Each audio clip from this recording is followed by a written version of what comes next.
Friends, अगर आप question number 5 और 6 सॉल्व कर पा रहे हैं और आपको उसके पीछे का लॉजिक भी पता है, तो आपका बैंक में सिलेक्शन एकदम पक्का है।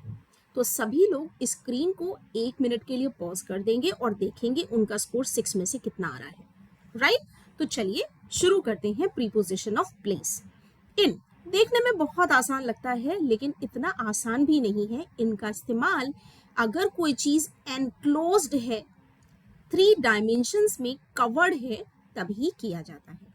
ठीक है, तो एक तो चीज एनक्लोज्ड होनी चाहिए, जैसे कि देखो ये चाबी है, पर्स के अंदर है। और दूसरा, इनसाइड पर स्ट्रेस होना चाहिए, ये चाबी पर्स के अंदर है। दूसरा, आप देखो, 1 डायमेंशन, 2 डायमेंशन और नीचे का ये तीसरा डायमेंशन, 3 डायमेंशन से ये कवर्ड भी है। तो चूंकि ये दोनों चीजें स्ट्रेस्ड है, तो हमें इनका यूज करना चाहिए। अब बिगर प्लेसेस के लिए हम इनका यूज करते हैं, और स्पेसिफिक पॉइंट ऑफ प्लेस के लिए हम एट का यूज करते हैं, यानी एड्रेस के लिए हम एट का यूज करते हैं। जैसे he lives in Delhi at 54/2 Connaught circus. Clear हो गया? एड्रेस के लिए एट का और सिटी कंट्री के लिए इनका। ऑन का यूज कब करते हैं? जब दो चीजें कांटेक्ट में होती हैं, एक दूसरे से टच कर रही होती हैं, तब हमें ऑन का यूज करना चाहिए। जैसे कि देखो, the picture is on the wall. दूसरा, the man is sitting on the sofa. तो there is contact between 2 objects. Next, at का यूज कब करते हैं? फ्रेंड्स, एट का यूज मैंने आपको प्लेस के सेंस में बता भी दिया है कि स्पेसिफिक पॉइंट ऑफ प्लेस पे अगर कोई बंदा खड़ा हुआ है या है, तो उसके लिए आपको एट का यूज करना चाहिए। जैसे the girl is standing at the door, the man is at home, right? Under का यूज कब करते हैं? अंडर के लिए दो चीजों का कांटेक्ट में होना जरूरी नहीं है, वो सिर्फ इनमें से एक चीज दूसरे के नीचे होनी चाहिए। जैसे the cat is under the table and the ball is under the sofa. Over, यहाँ बच्चों को बहुत कंफ्यूजन होता है ओवर और अबव में, तो ध्यान रखिए, ओवर आप तब यूज करते हो जब दो ऑब्जेक्ट के बीच में एक तो परपेंडिकुलर पोजीशन हो, दूसरा, परपेंडिकुलर पोजीशन का मतलब बिल्कुल सीधा उसके ऊपर ही हो, वो चीज कवर कर रही हो और ऊपर हो। ठीक है, तब हमें ओवर का यूज करना चाहिए। एक तो वो कवर कर रही हो और दूसरा परपेंडिकुलर पोजीशन में हो। ठीक है,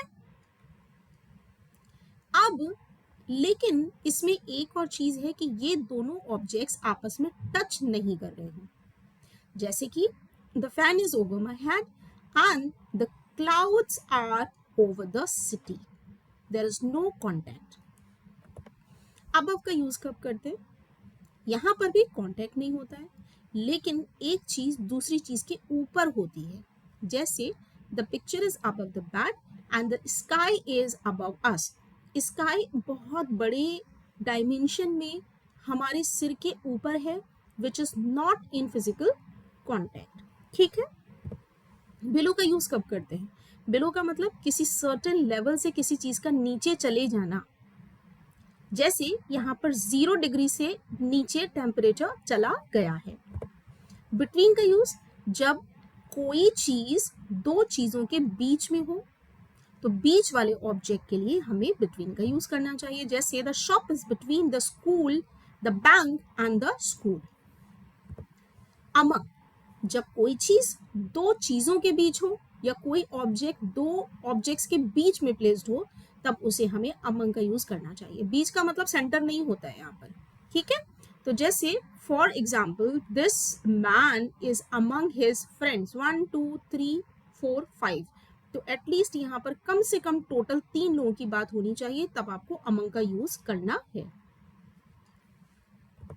बिहाइंड, इन फ्रंट ऑफ, जब एक ऑब्जेक्ट दूसरे ऑब्जेक्ट के पीछे होता है, तब बिहाइंड का यूज करते हैं। और जब कोई ऑब्जेक्ट किसी की आंखों के सामने होता है, तब इन फ्रंट का यूज करते हैं। For example, the car is behind the house. Car घर के पीछे है।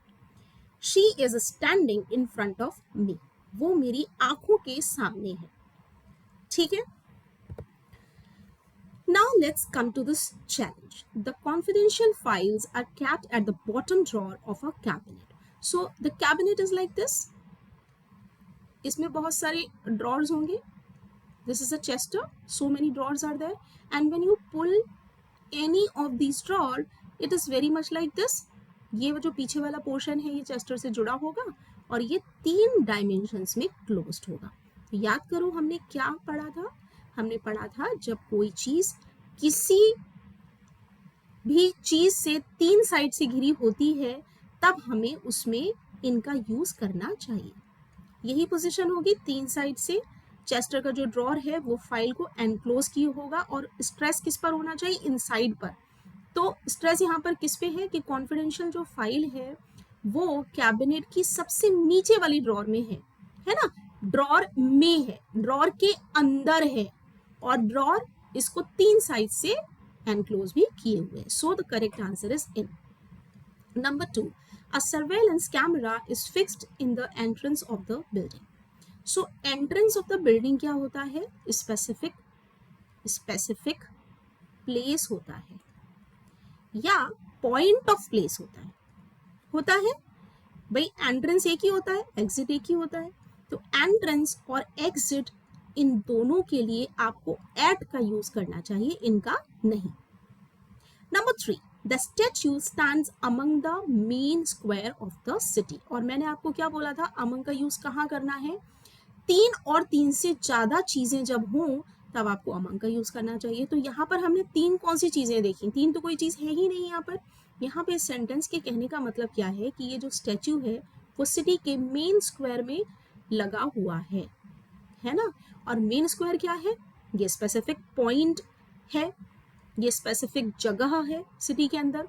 तो इसलिए मुझे यहाँ क्या यूज करना चाहिए, the statue stands at the main square of the city. Clear है. स्पेसिफिक प्लेस के लिए एट का use. The emergency exit is located between the door, between the corridor. So corridor क्या होता है, कॉरिडोर एक लंबा सा गलियारे को बोलते हैं जिसके दोनों साइड रूम्स बने हो या जिसके दोनों साइड कुछ ना कुछ हो. ठीक है, उसी को बोलते हैं. ध्यान रखना, कॉरिडोर बिल्डिंग के अंदर की चीज होती है. बाहर अगर ऐसी चीज हो तो उसे स्ट्रीट बोलेंगे, सड़क बोलेंगे, है ना. और कॉरिडोर का मतलब है एक एनक्लोज्ड स्पेस में या एक बिल्डिंग के अंदर रास्ता, नैरो पैसेज जिसके दोनों साइड कुछ बना हो, है ना.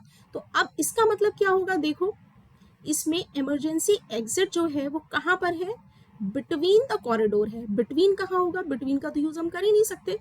क्यों नहीं कर सकते, क्योंकि बिटवीन के लिए 2 चीजों के बीच में कुछ होना चाहिए.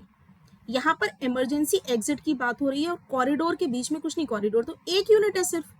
इसलिए हमें क्या यूज करना चाहिए, in the corridor. The emergency exit is located in the corridor. Corridor बहुत बड़ा होता है, स्पेसिफिक पॉइंट ऑफ प्लेस नहीं है.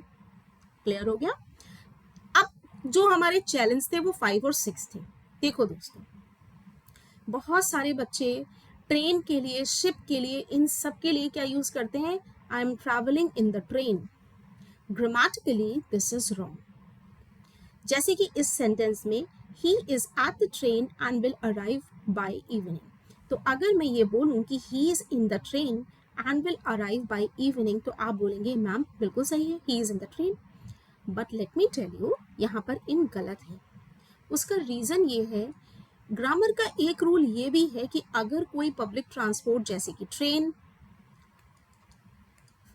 प्लेन, इन सब में ट्रैवल कर रहा है या बस, इन सब में ट्रैवल कर रहा है तो उसमें आपको किसका यूज करना चाहिए, ऑन का यूज करना चाहिए.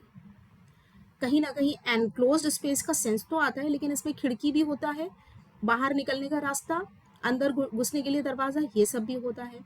तो आप इसके 2 रूल्स याद कर लीजिए. अगर कोई पब्लिक ट्रांसपोर्ट में ट्रैवल कर रहा है जैसे कि ट्रेन, प्लेन, बस एटसेट्रा, तब मुझे ऑन का यूज करना है. ट्रैवल का सेंस अगर आता है तो ऑन का यूज करना है, इनका नहीं. ठीक है. He is on the train and will arrive by evening. Public transport में वैसे भी हम ट्रैवल ही कर रहे होते हैं, राइट. तो अगर खड़ा भी है तो भी आप ऑन ही यूज करेंगे. ही इज इन द चेयर और ऑन द चेयर, इन दोनों में से कौन सा ठीक है बच्चों, आप बता सकते हो. तो लेट मी टेल यू, इसमें ये इन भी ठीक है और ऑन भी ठीक है. अब देखो इन हम कब यूज करते हैं, इन द चेयर कब यूज करते हैं, ही इज इन द चेयर। एक चेयर है जिसके दोनों साइड अगर आर्म्स हैं, ठीक है, अगर दोनों साइड हाथ लगे हुए हैं, तो ऐसी चेयर के लिए आपको क्या यूज करना चाहिए, इन यूज करना चाहिए। अगेन 3 डायमेंशन से बंदा कवर्ड है, एंड क्लोज्ड है। This is the reason we use in for chairs having arms. And if a person is sitting on something which doesn't have arm and the person is not enclosed on 3 sides, then we should use on. ठीक है, जैसे on the table, he is sitting on the table, he is sitting on a stool. ठीक है, difference समझ में आ गया? So this is how we have to understand prepositions.